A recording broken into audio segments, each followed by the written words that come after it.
The average man could just about reach the top of a giraffe's legs. They're the tallest animal on the planet.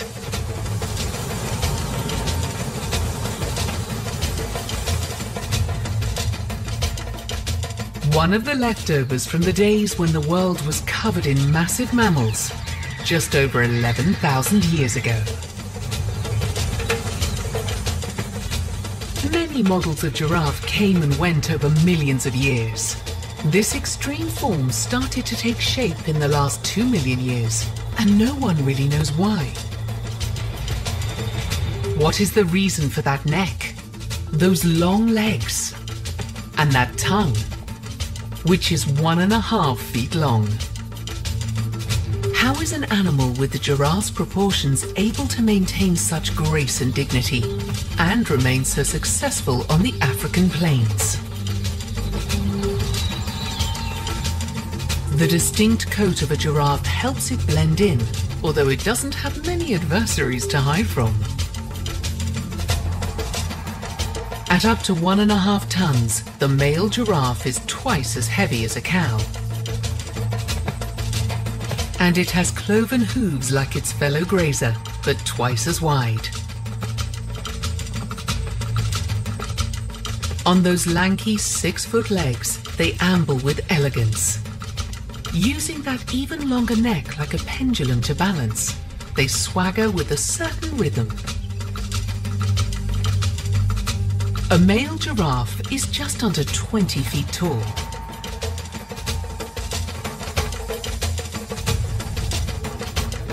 Special ligaments in their legs are needed to hold everything up. Their neck has 7 vertebrae, like a human's, but each one is as long as a human head.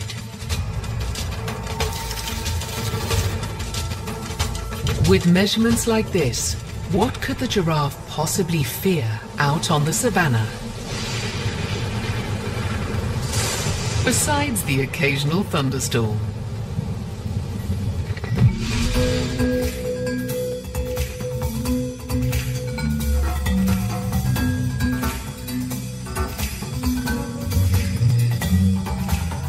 Other prey animals like having giraffes around for obvious reasons.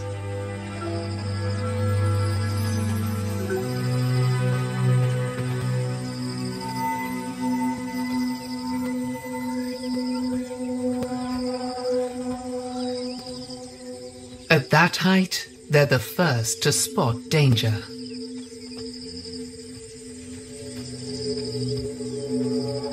But the giraffe is really only wary of one predator.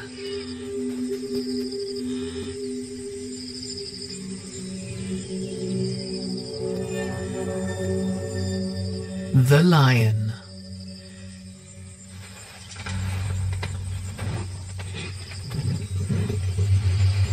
Hunting in a pride, they can be a real threat, even to the adults. So the giraffe is not afraid to run. Those long legs are strong. They can accelerate surprisingly quickly and maintain speeds of up to 35 miles per hour.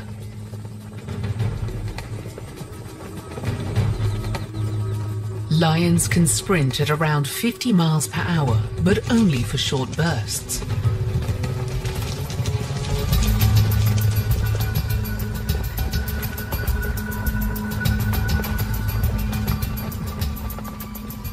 So the giraffes are just fast enough to stay ahead of the big hungry cats.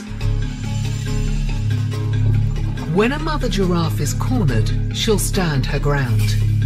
Her powerful legs are a lethal weapon. One kick to a lion's head could kill.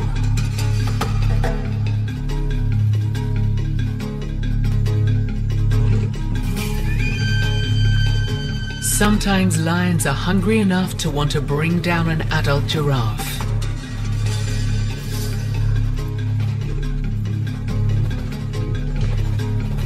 They do so at their own risk.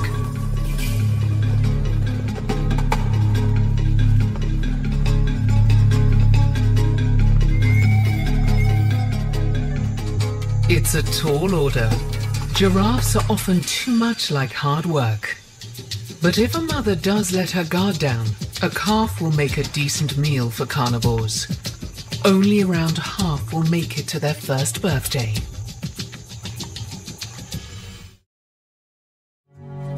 The giraffe and its ancestors once roamed Europe and Asia, but now they're only found in Africa.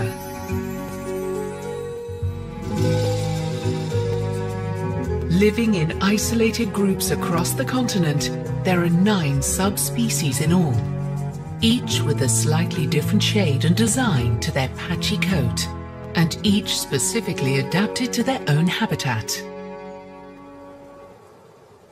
The most extreme habitat being some of the oldest deserts in the world. The Angolan giraffe has the palest pattern. Thought to be extinct in Angola, it survives now mostly in Namibia, perfectly matched to the sand. A land with mostly dry riverbeds, it's a tough place to live. With little vegetation here, this calf relies on his mother's milk to survive.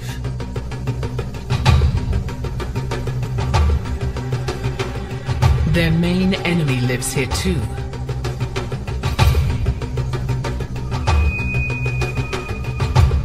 Lions wait patiently for signs of weakness.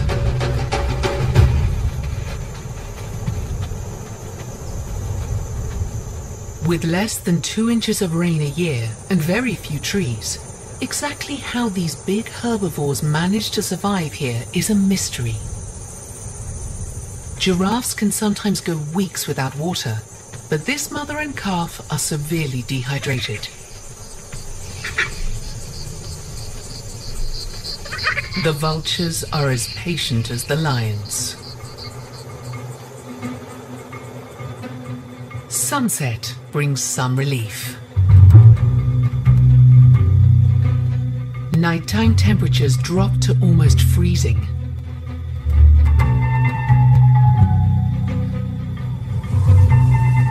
Enough to allow mist to form.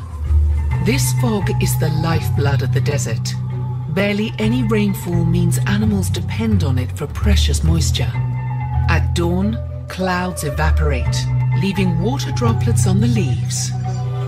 The mother and calf move quickly to soak them up, satisfying their thirst for now. But as the dry season intensifies, they will need to find a more reliable source of water.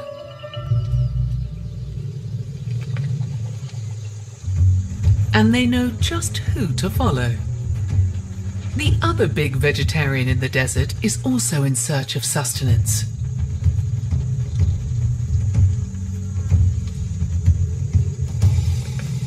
The dry riverbed is the best place to start.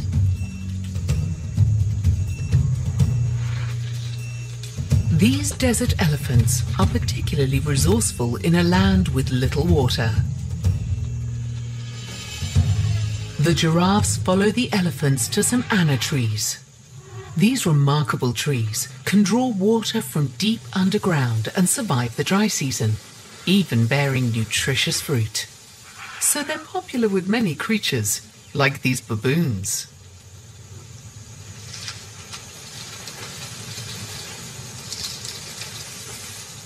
The anna trees can grow to 80 feet tall, so sometimes the pods are too high to reach, even for a giraffe.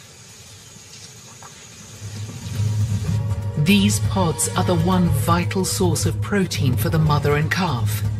If they can't get to them, they may not survive.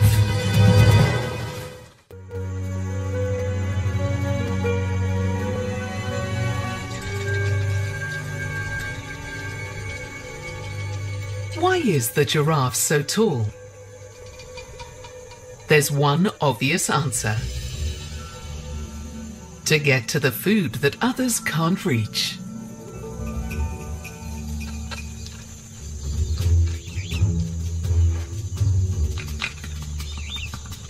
There's no real competition all the way up there, nearly 20 feet in the air.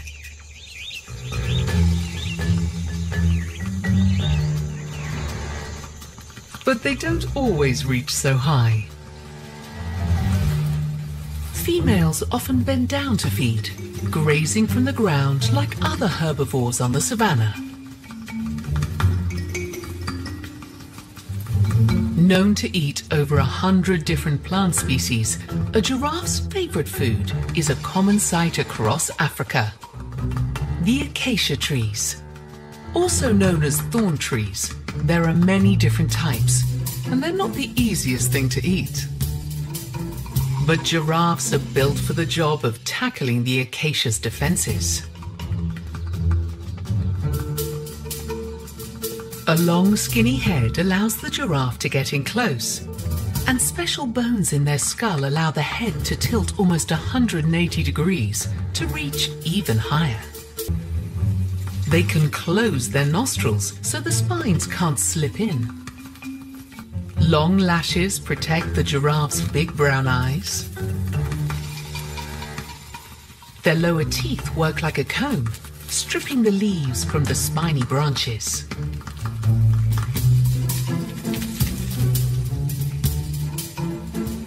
But the giraffe's most incredible tool is its tough prehensile tongue. It's as long as a child's arm and pretty nimble. The purplish color protects it from the sun.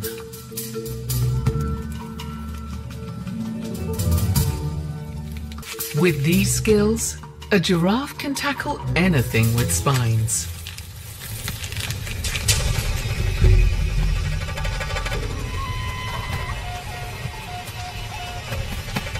Brought from North America, this plant doesn't even belong here.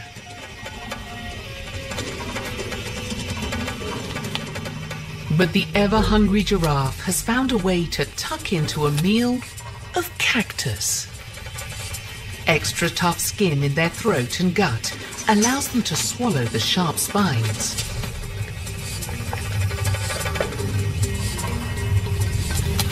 Thick, antibacterial saliva coats the thorns and prevents infections from prickly wounds. But the younger ones aren't so sure. Although giraffes are vegetarians, they're also known to suck on old bones. It's called osteophagia. Among other nutrients, this helps them increase the amount of calcium in their diet, which in turn keeps their bones strong.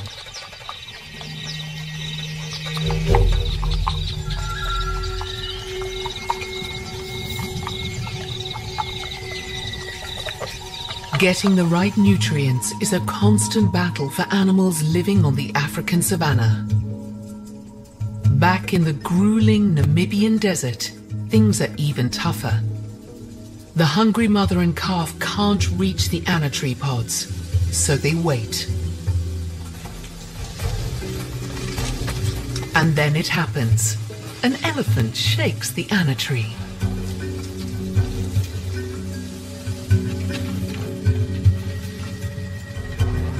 They may not have the giraffe's long neck, but they do have a trunk with which to reach up high.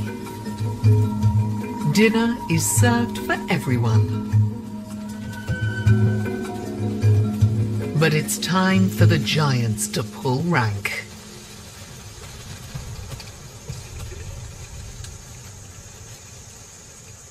It's a well-earned snack for the hungry mother and calf.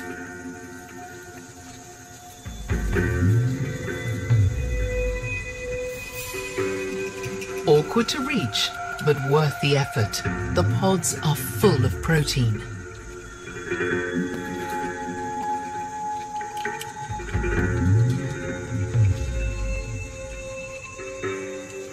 Mother and calf are running out of time. They still need to find precious water before the dry season tightens its grip.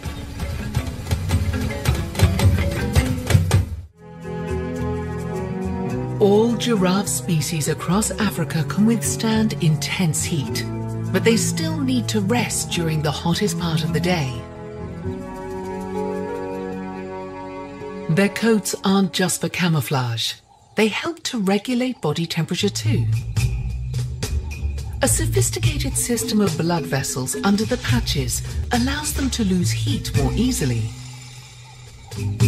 Taking only 20-minute power naps at a time, they sleep the least of any mammal on Earth, only around 4 hours a day. And they'll only sit to rest if one remains standing to watch for danger.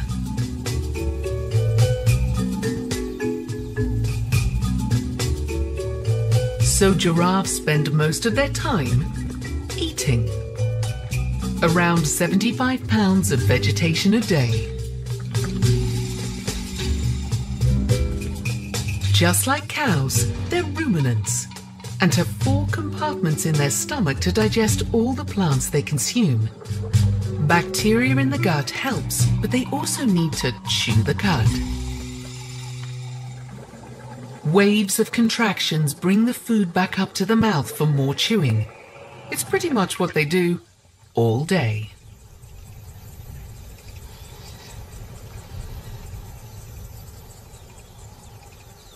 The giraffe's heart is nearly 30 times heavier than a human's, and their blood pressure is twice as high as any other animal. Standing up is a battle with gravity. But special valves in their vessels prevent a sudden loss of blood from the head, so they don't faint.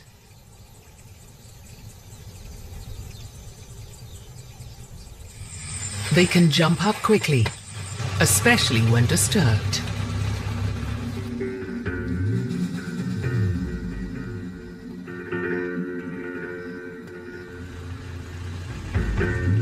Scientists from the Giraffe Conservation Foundation are keeping track of these Rothschild giraffes in Uganda. Each animal's unique pattern makes them easy to identify. Testosterone causes the bulls to go darker every year. Annual photographs mean the team can keep tabs on each one. Giraffes were once more abundant across Africa. Extinct in some countries, now only small populations remain, separated by large distances.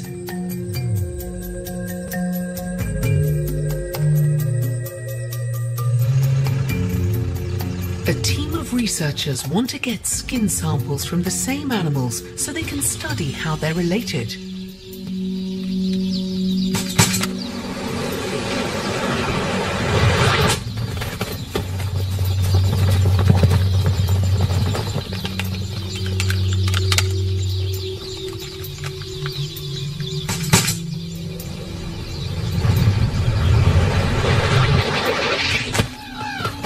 A small piece of skin will be enough.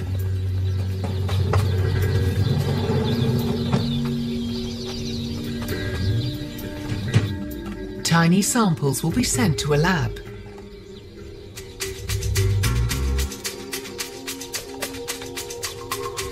With them, the scientists hope to create a clearer picture of each animal's connection to the other.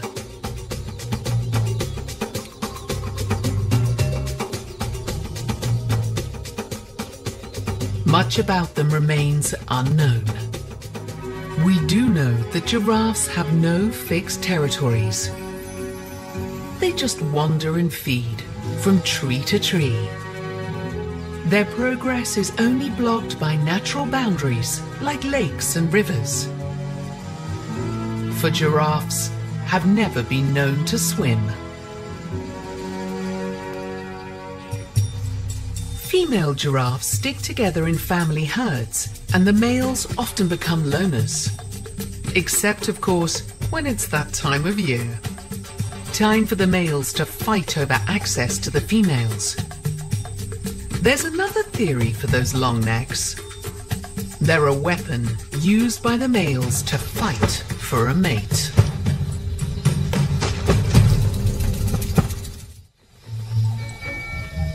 Around the age of 3 or 4, young male giraffes start to strut their stuff and make a play for the top spot, the alpha male.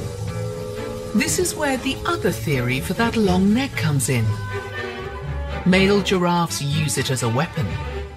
The longer and heavier the neck and head, the more power they have. Hardened lumps of cartilage attached to the skull are also part of the arsenal. These horns, or ossicones, grow bigger with age. The males begin to perfect their fighting skills early in life, starting off playfully. But things can quickly get out of hand, and there are no rules.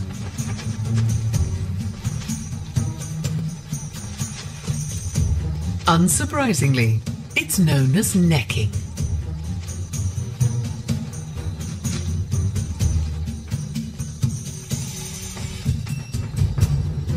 Now it's time to use those horns. At the end of a 500-pound swinging neck, they can cause real damage.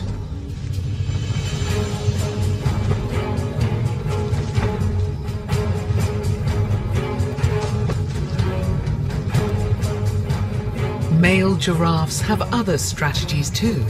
Lifting an opponent's leg can throw him off balance.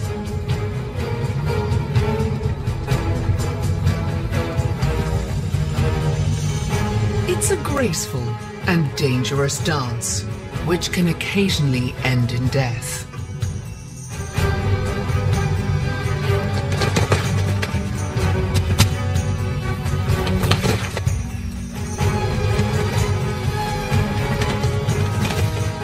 Some experts believe that the giraffe's extreme neck is not just about eating from tall trees. It's about winning the female and passing on those genes to the next generation.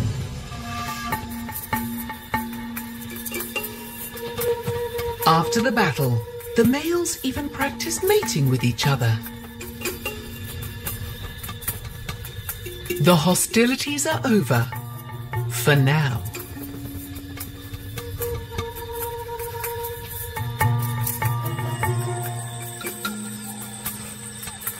It's time to focus on the female.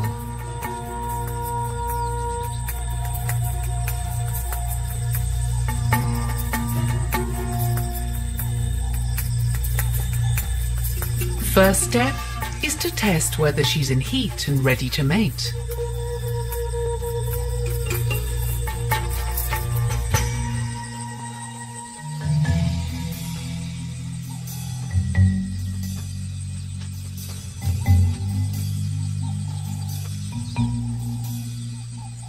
The bull takes a sip of the female's urine. Then he uses a technique called the Flamen response. By lifting his top lip, he can guide pheromones from the urine to an organ in his mouth. The right smell and taste means she's an estrus. The bull may spend days trying to mate with her. Once pregnant, she has to wait 15 months until her calf is born. Back in the Namibian desert, the young giraffe is not getting enough water and still desperately needs his mother to survive, at least until he's 18 months old. The heat of the afternoon tests their endurance. A dust storm covers them with fine sand. Eyes, ears, throat, and coat. It gets everywhere. This is an extreme habitat in which to survive, where rainstorms are a rare event. The calf is very thirsty now. Rain falls briefly in the distance, but it's too far away. The riverbed remains dry.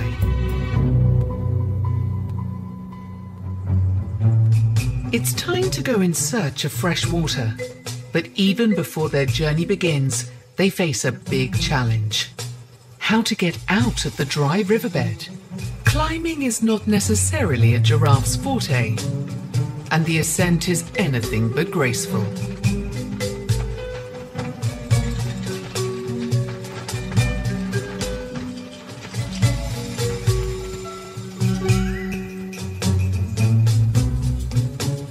The heavy bull hesitates.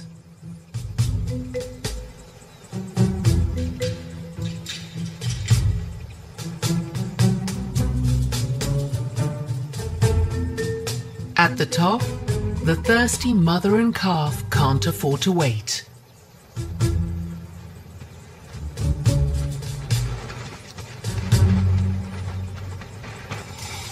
Perhaps a longer run-up will help.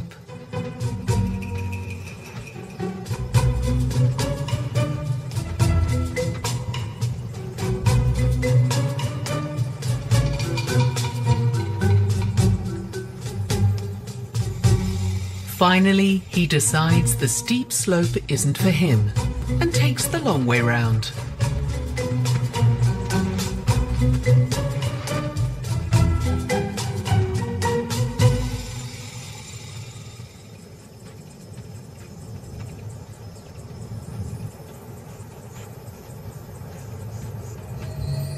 Desert giraffes will walk many miles a day when seeking food and water. They head towards another potential waterhole. But again, the elephants have got here first. The giraffes need to keep their distance from these bulky beasts. All they can do is be patient and wait. While they wait, after 15 months in the womb, a baby giraffe enters the world. There are many benefits to being so tall, but there's still no escaping those pesky bugs in the African bush. Even the giraffe is not immune. Fleas, lice, flies, and ticks are unavoidable out here.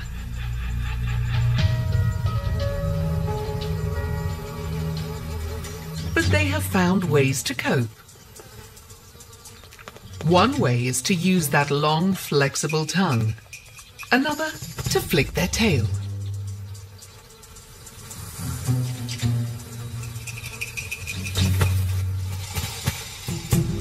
They also use tools. When you have an itch to scratch, nothing beats a good sharp stick. This giraffe breaks a branch to make it even sharper and uses it to scratch an itch in its ear. Giraffes recruit help too.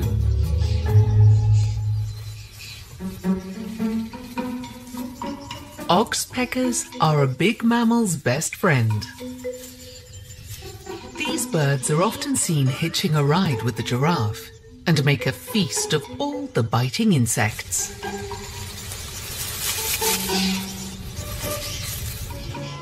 In another part of the bush, the pregnant mother giraffe is ready to give birth.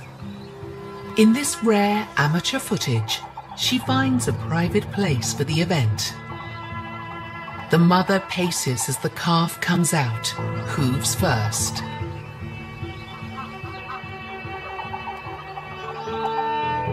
Most large herbivores give birth standing up, which is fine when you're not so far from the ground.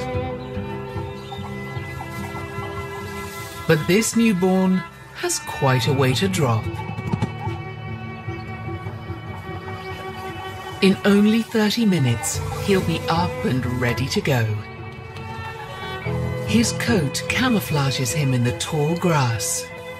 6 foot tall at birth, he can grow an inch a day and will be about double the size by 1 year old. During the first days after birth, mother and calf take time out from the rest of the herd. But not for long. The calf is extremely vulnerable to predators, so they soon get back to the group.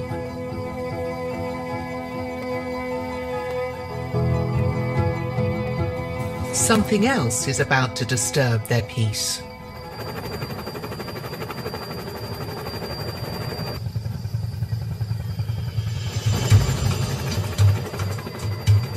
Another research team is on the move, this time in South Africa. They want to attach another satellite transmitter to one of the giraffes in the area. This will help them follow the herd and learn more about the behavior of another subspecies, the South African giraffe. It's easier from above, but they must avoid separating mother and calf. They set their sights on another female.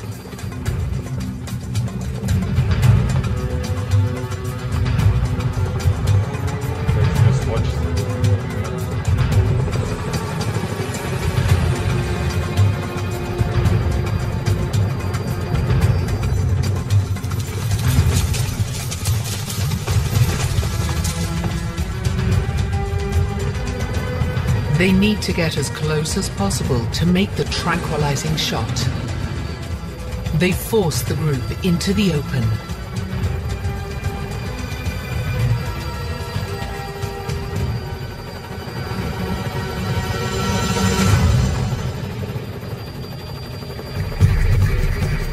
The tranquilizer quickly takes effect. The giraffe slows down, but she runs in the wrong direction towards a lake. The crew must stop her before she falls in.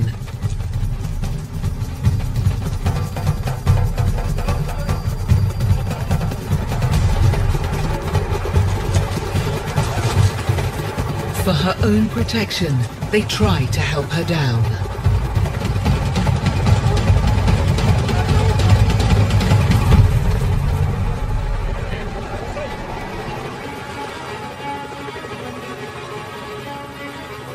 The scientists must work quickly. They sedate the animal, cover her eyes and give her extra oxygen.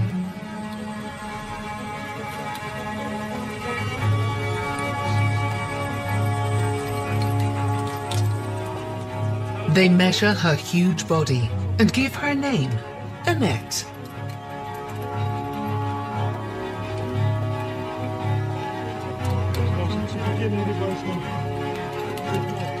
The crew monitors Annette's vital statistics as they attach a transmitter to her ear.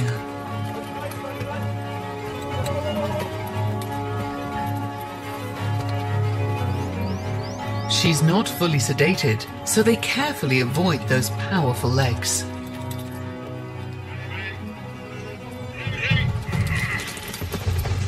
Getting a 1-ton animal back up again is another matter. They inject an antidote, and Annette is back on her feet in no time. She heads off to rejoin the herd.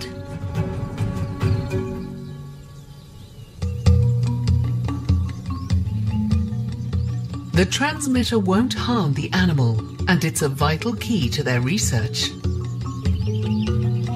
For giraffes still hold many secrets, including how they communicate with each other. Up until now, no one's fully understood how giraffes talk to one another. Even with those long throats, they were always thought to be silent. With incredible eyesight and that elevated view, related animals can possibly recognize each other by their individual patterns.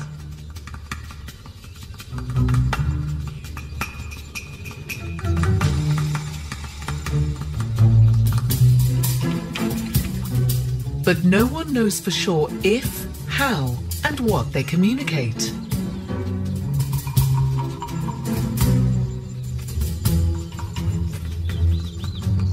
Flapping ears and a flicking tail don't appear to be saying very much.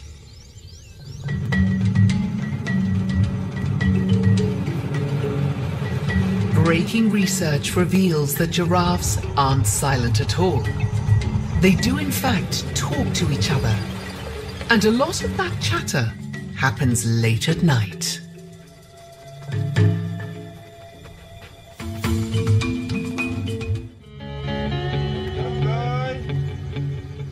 The newly named Annette, with her newly attached transmitter, is happily reunited with the herd. Giraffes like to stick together in related family groups, sometimes called a tower of giraffes. The females even form nurseries together to take extra care of their calves. Annette's transmitter signal will allow the scientists to follow the whole herd at night. They are surprisingly active. Researchers use a thermal camera to detect the giraffe's body heat, so now they can see them. In this brand new research, scientists finally capture the sounds that giraffes only seem to make at night.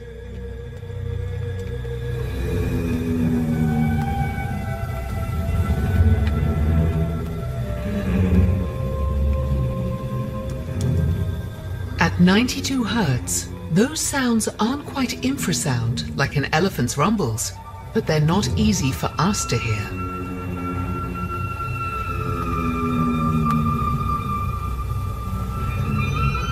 We may not speak giraffe, but confirmation of this humming means another mystery is on its way to being solved. The world is changing for giraffes. While Annette and her family roam the open savanna in South Africa, her cousins in East Africa have a different story to tell.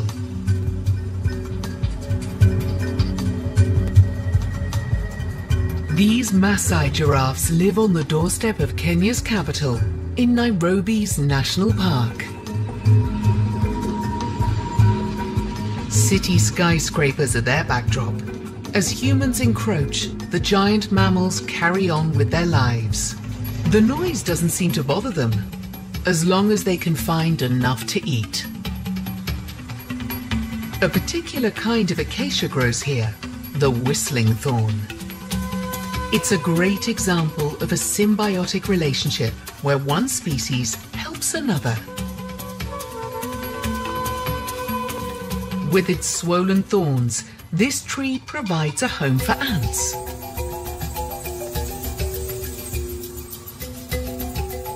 The ants protect the tree from large, greedy grazers, like this giraffe. When the ants attack, they permeate the air with pheromones, which brings out even more ants.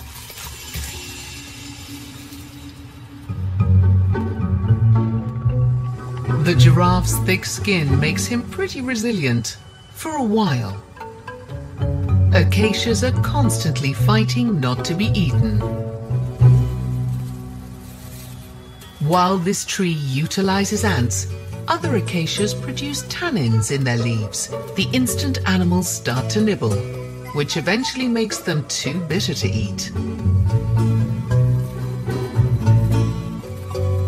The giraffes have had enough and move on to another tree.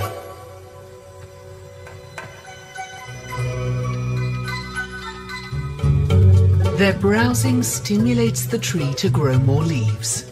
They're like the landscape gardeners of the savannah.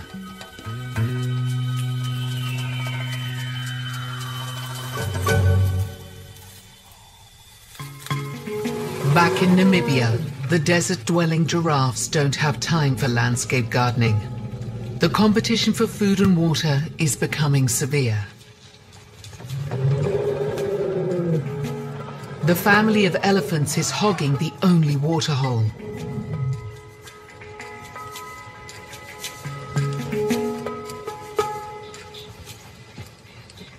And even these towering mammals are not going to mess with them. Finally, they leave.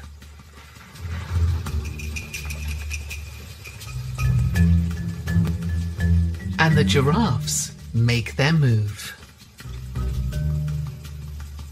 One elephant teases them. It's hard to know what he'll do.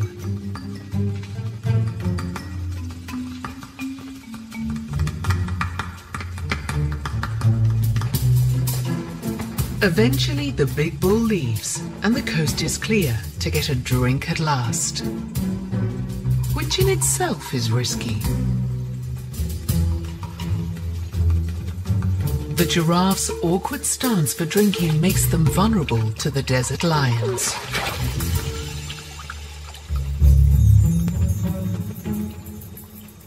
But these antelopes are no threat.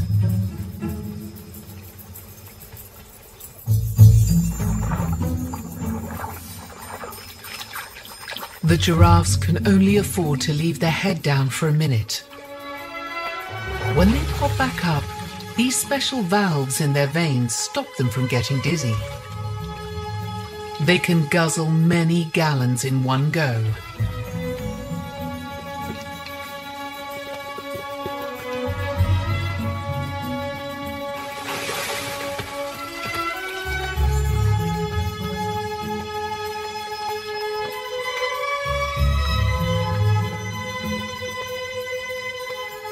After quenching their thirst, the giraffes are ready to journey on. They retain most of the water they get from food, so their waist is very dry. It will be weeks before they need to drink again. The tallest of the mammals is a true survivor in the harshest of lands. Across this vast continent, these magnificent animals continue to rule as Africa's great giant.